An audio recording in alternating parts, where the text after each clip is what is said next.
So the new platform has started to appear and take shape. But how did we get there? Let's go and have a look back to the start.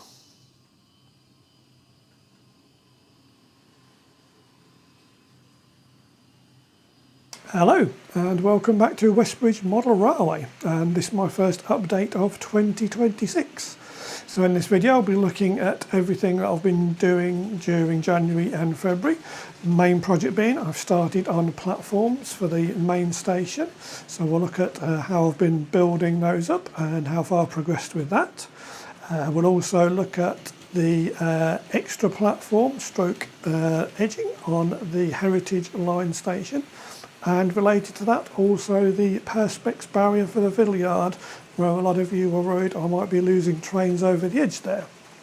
As well as that, I'll also show you through a few small purchases that have been made over the last 2 or 3 months. Nothing great sort of loco-wise or anything like that, just a few small bits here and there. And also, of course, there'll be a running session. So let's crack on. So these are the various components I've got to make up the platform element of the station. So first, and the most common, are these twin section platforms, which have the coping stones on both sides there. And that's how they look. So not too much to assemble on those, hopefully that should be fairly easy. Similar is this platform section here, but it only has the coping stones on one side and it's plain on the other. Now I've chosen a few sections of these for that heritage section of the Far Island platform, so it differentiates it from the main station itself. So again, you can see there, but you don't have the coping stones element on that side there. And then to go along with those particular ones, we have some platform ramps, which again only have coping stones on one side and a plain on the other, so they will line up with the heritage platforms there. So again, nothing too complicated there by the look of it, just very fiddly being engaged. For the main station platforms, we have these tapered ramps, twin pack again, which have the coping stones going right down. Because these ones taper a lot more than the other, that does help with trains that are crossing over where I've got points on the end, especially the Mark III coaches or steam trains or anything like that, because it won't catch the edge of the platform. So again, there we go. A bit fiddly, but nothing complicated. And then finally, to finish off, and probably what will be the most complicated piece, are the platform canopies. So again, a twin pack there. And yes, lots of more fiddly bits in there. So that will be the most complicated ones to do there, I'm sure. So all of those I got from a company called In the Green Laser. I brought them through eBay, but they also have a website as well where you can find their products. I haven't been paid to say that or anything, by the way. I've just chosen these as they suited my needs offline. So I've had no discounts or anything, and nothing to say you should buy their product. But they look really good to me, so hopefully I shall get on well with them, which you'll see shortly as I attempt my first one. And to be joining these all together, I'm going to be using the Deluxe Materials Laser Cut Kit Glue.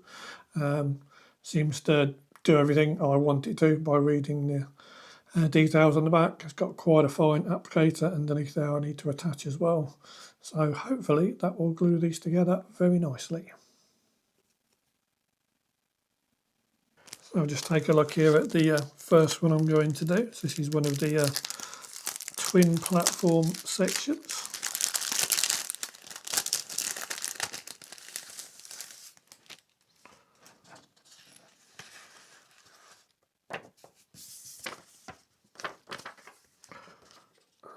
We have some instructions there. Hopefully there won't be too much to it.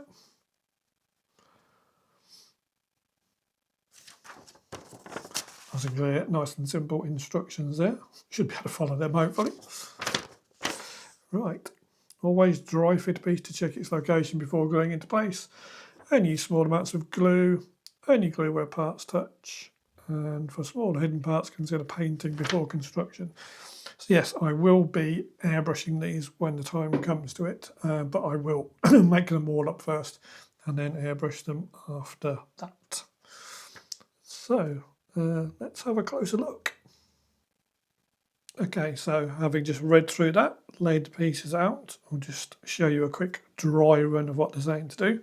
So obviously that is your main platform section there. You need to turn that way up. These two sections here are the end sections for the platform.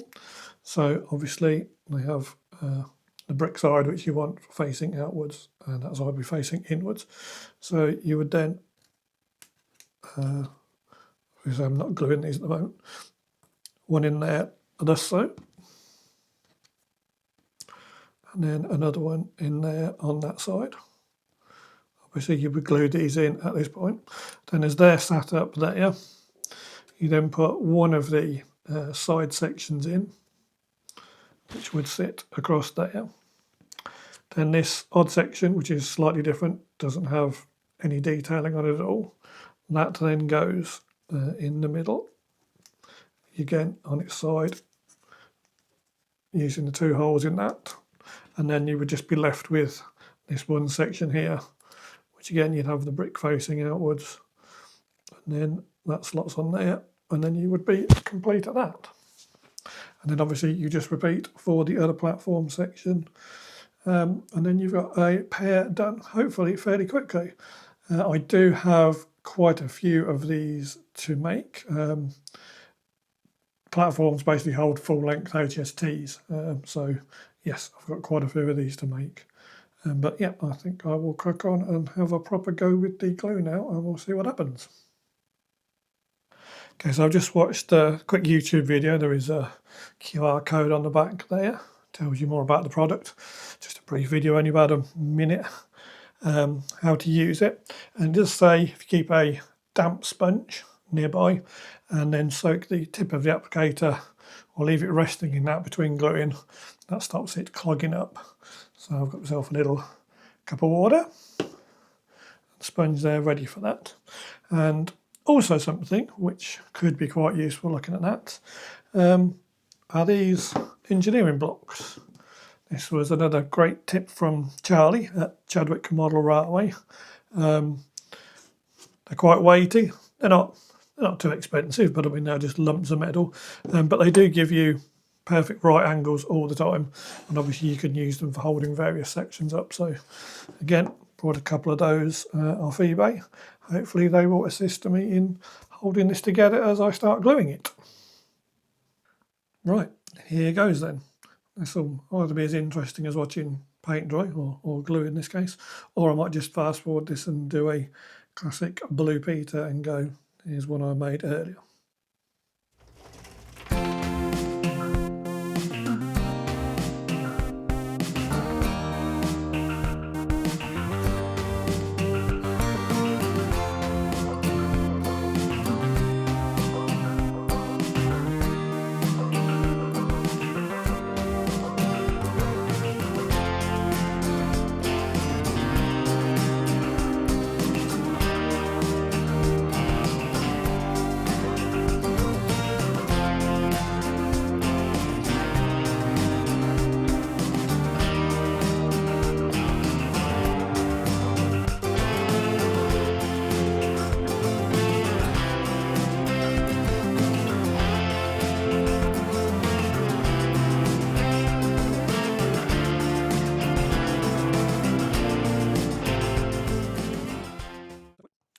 Yeah, I'm gluing it slightly there to the work surface, but that,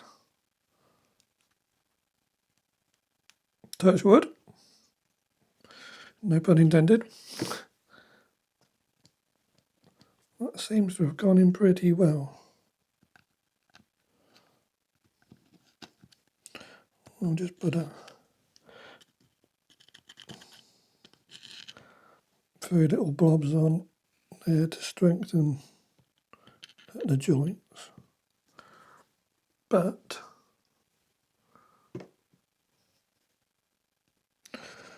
just Just going to hold that there because that was pulling out, but yeah, I think that is essentially it. Not quite sure how long it takes this sort of glue to dry, and certainly I'm putting a little bit of pressure on at the moment just to keep these joins together on the corners. But yes, I think that is basically there for that one section. Okay, that's two done, just sat over there to one side now. Glue dries, it sort of starts to adhere fairly quickly, which is good. So you just need to sort of hold them and clamp them together briefly, just so you make sure you've got them in the right place. But as I did mention, it does say you can actually glue afterwards, so you can always put a few dobs on afterwards once you've made sure you've got all the joins lined up. But yeah, that wasn't too bad. It's a little bit fiddly, but being engaged, everything is even more fiddly. And it's going to be quite time consuming, so I've got a lot of those to do. I think it's something like, we've got two in a pack there, so I've probably got about 7 sections on each platform to do, I would say. So like 14 singles if you like. So yeah, that's going to keep me busy for a while. And these are January and February evenings. So I think what I'll do is I'll move on to a one of the ramp sections now. So again, there we go. Components just laid out. Nice, clear, easy to follow instructions again. Obviously the basic principle is going to be similar to the platform section we've just made. So you've got your larger bracing and your smaller bracing piece there, and then the two side pieces. And again, it'll be just a case of turning them over and gluing them into place.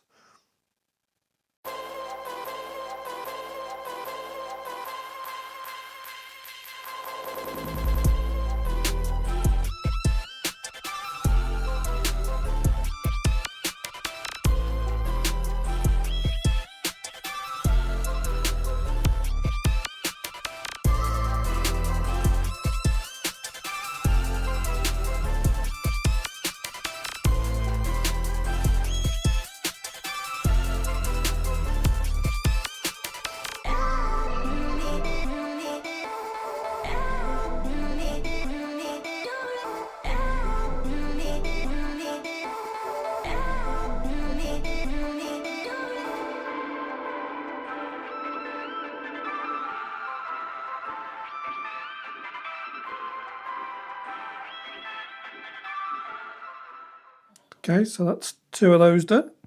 Yeah, a little bit fiddly again, especially with the narrow pieces. Couldn't quite get the brace to line up on the inside of that particular one there, but I don't think it matters too much anyway. It's going to be held into place fine.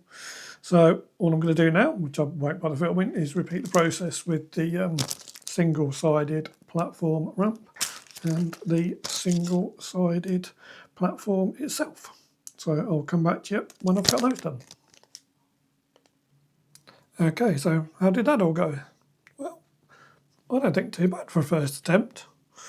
That's the underneath there, hopefully you can see in there. So the glue does dry clear anyway. Not that it matters underneath anyway, but there's hopefully a closer look at the platform.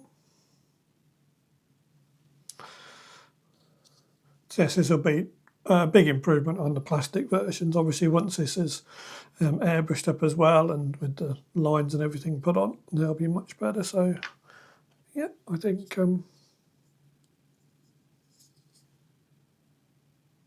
they've come out pretty well. There's the ramps as well. Ramps, as I say, are a little bit more fiddly. You get the idea. Definitely once they're airbrushed and then you do a bit of weathering and everything on the platforms as well, they will look much better than the plastic ones. So that's the heritage ones there with the different side. And then the heritage platforms there with the, or heritage on that side, and then that's your mainline platform on this side. But again, I think pretty good. Takes a bit of patience, takes a bit of concentration, but on a dull Sunday afternoon, what else are you going to be doing anyway? So yeah, big project for me now. As I say, lots of those to make. Probably the station at the back, that's probably got about 6 or 8 of those. And then the rest of the platform will be made up with those sections. And then the platform on the other side again are going to be made up of all of those sections as well. I'll have a count up and see how many I need, but yes, I do have a box full. The canopies we will come back to, I think, once I've done all the platforms, which will give me a lot more practice, because as you can see, there are a lot more fiddly bits in there to do. Yeah, that's going to take a lot more concentration and patience, certainly. So we'll concentrate on getting the platforms done first, I think. So just for comparison now, that's the old type platform that this one's essentially replacing, and the same with the heritage line there. Obviously not weathered up on that one or painted, but hopefully already you can see the difference with the detailing on the platform surface. And yeah, once that's airbrushed and weathered up, I'm sure that'll look fantastic. Might be slight little gaps, although it does probably look worse on camera there on the joins where the platforms go together. But I think a little blob of glue in those gaps there, and then once they're airbrushed and painted up, I don't think you'll notice those anyway. So yeah, I'm pleased with that, but a lot more for me to do now. Right, I've waffled on long enough. I'm sure you'd like to see some trains running now.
So one of the housekeeping jobs was to replace that point there, which is on the Down Mainline and feeds the fiddle yard sidings for that line. So that's been changed because that was making poor connection.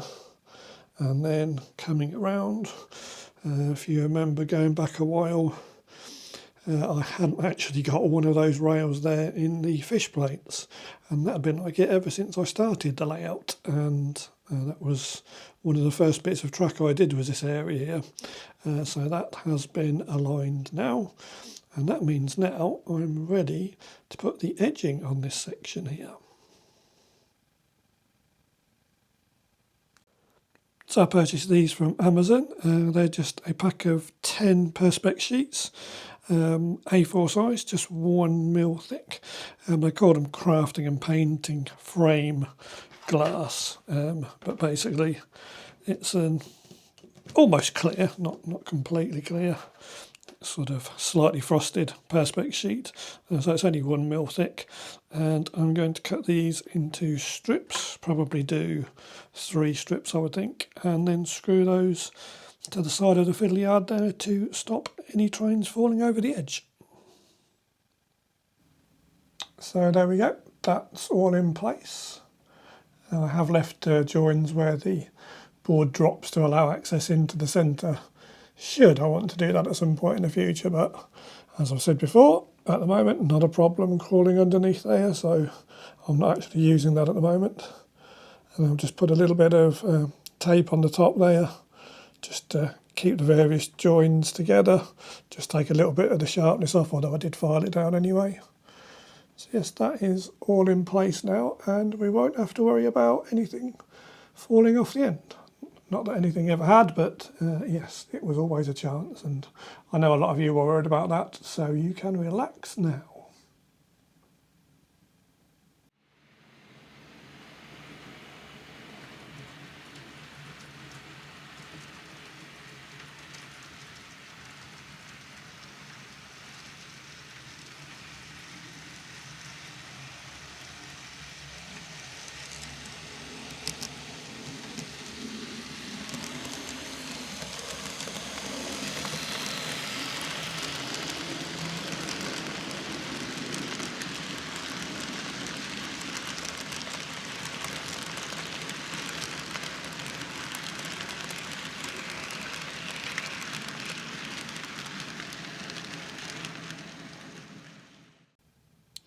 So now we've got the protective barrier up on the main line there, we need to do something similar on the heritage line.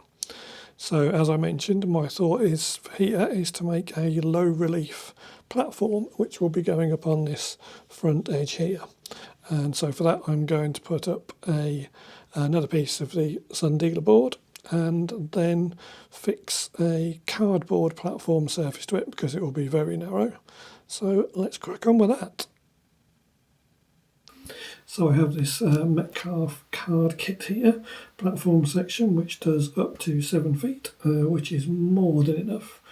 So what I'm going to do is use elements of this fixed onto the sun dealer board that I'm going to screw to the side of the existing sun dealer board there, and make myself a low relief platform that will contain the trains and stop anything falling off. So that's part of what's in the packaging there, so you can see there's everything. Now I'm going to need to be able to do it. So I've got the brickwork on the inside of the platforms, got wall capping, the tarmac stroke gravel surface as well, and basically what I should do is fix all of this to the sun dealer strip, which I will cut alongside and screw in now.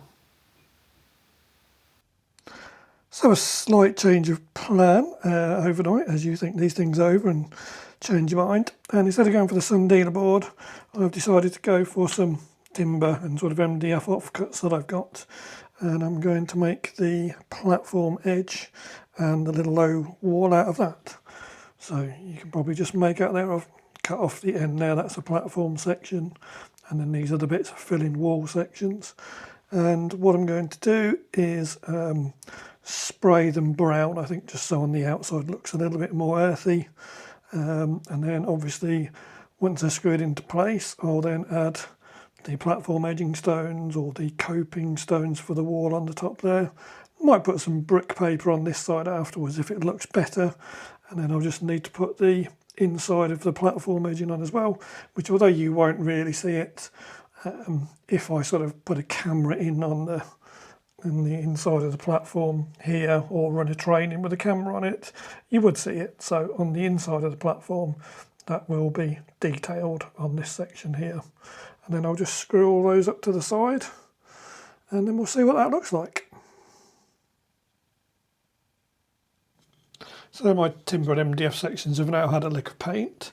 So this is the first part of what will be the low relief platform section. So that will just need to be screwed into there. And then obviously I've got other sections which carry on down this way. But before we do that, on the inside of this, I need to put the brickwork on the edging down the side there, and then on the top, of course, there'll be the platform edging to do. So I shall go and take that over to the desk and get that done now. So about ready to start bringing all the various elements together now. So if I just show you on this one short piece of the platform stroke edging battery that I'm doing there, that's the side that faces out, which I just did grey to dry max the sun dealer on that bit. And then on the inside, I've just lightly sprayed it, but we're going to cover that with the stonework or brickwork underneath the platform. So that will just sit on there and be glued on something like that. And then underneath there, I'll then start adding a row of the sort of what would be the raised brickwork for supporting the edge of the platform, just to give it a bit of depth as well. So that will sit something like that. The rest of this here will be underneath the board anyway, so you won't see it. So obviously I'll carry on with that section on the longer section of platform I've got. And then again, that would be the side of there that's facing towards the track. So that will have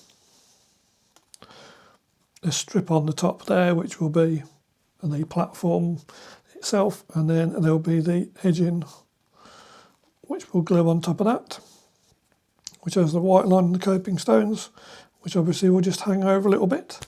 And then that will give us our platform edge.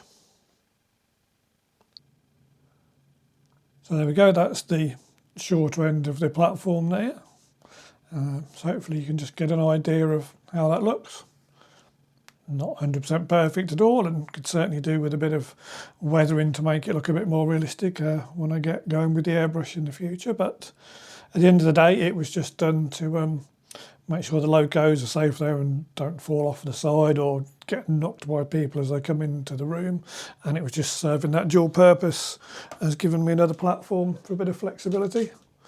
The long section, I can't fit all that on camera, but you get the idea there. That's done all the way along with the edging underneath and the coping stones on the top. Yeah, that will do the job there. And then did a small little section with some brickwork on and with the coping stones on the top, just for where the locos park up. So what we need to do now is go and get those screwed into place. So hopefully you can see there the edgings in with the coping stones and the white line. Brought some Mark 1s down just to check the spacing, and also Sir Nigel Gresley, as the steam locomotives with all their various running gear on the side are the widest of the vehicles you're going to get. So it needs to be clear of that, which it just about is, as you can see. I think it looks all right. And indeed some modern heritage stations, shall we say, something like a Boughton at the nearby Northampton Lamport Railway, will have more modern style edging, but a lot of the older heritage lines wouldn't have anything probably quite so neat. So what I'm thinking now potentially is I might just go with some edging like this. And then what I would do is then get some masking tape and then just tape a white line down the side. At the end of the day, like I say, it is only an additional barrier, if you like, to stop any stock falling off on the floor.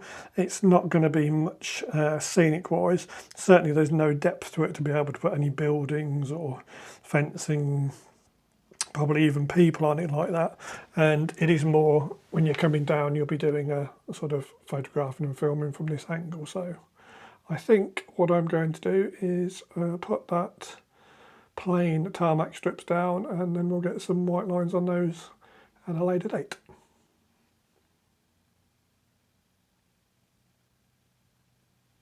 So just a quick run through of the less interesting purchases that I've made, but purchases that were necessary all the same. So coming up from DCC Concepts, we have axle bearing reams there.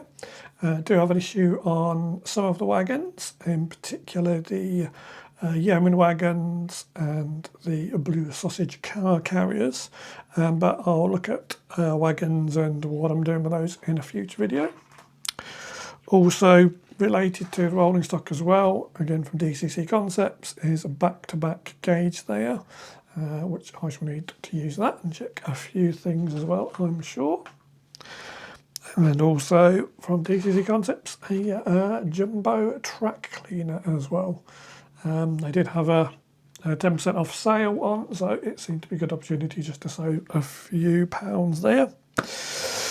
Then we have some all-purpose glue, which does work for styrofoam, and that I will be using on the back scene for the town, where I'm securing some of that to the wooden boards. Again, that will be another separate video for that.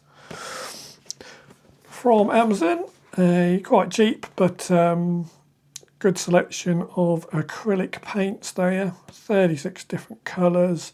There's brushes, there's also a mixing palette in there, number of colours in the range there that will be ideal with sort of browns and greens and greys. Not a very big selection of actual individual colours, but enough to get me started on the little bits I want. We'll just buy something in bulk and cheap for the brown earthy areas when we get to that. And then a similar theme, these are acrylic marker pens, which are dual-sided with a thick end and a thin end.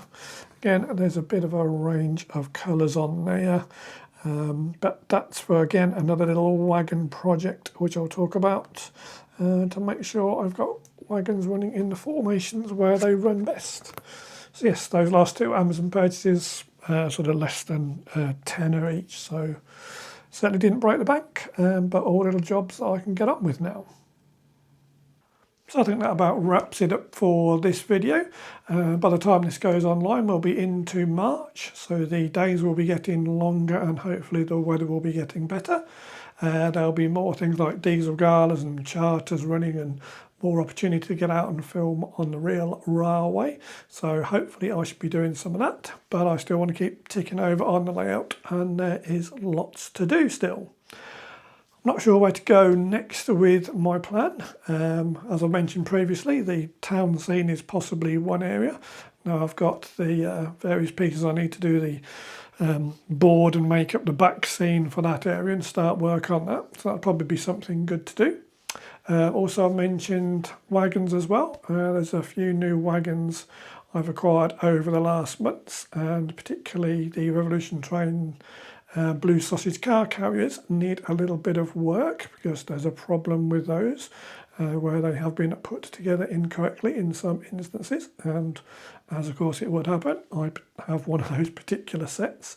So I might look at that and some other bits to do with wagons, various wagons I've got, and gauging them and getting them to run properly. So that will be another video. There are some track changes I've mentioned before, which I still haven't done as well, so I need to look at doing that. But if there's any of those particular three you would rather me look at next, or maybe something different, just let me know and pop it in the comments down below. So the only thing for me to do now is say thank you very much for watching. If you've enjoyed this video, please give me a thumbs up. It helps with the YouTube algorithm. You can also hype during the first week as well. And of course you can share and comment as well. But for now, I'll say thank you very much for watching. Take care, and we'll see you in the next one. Bye for now.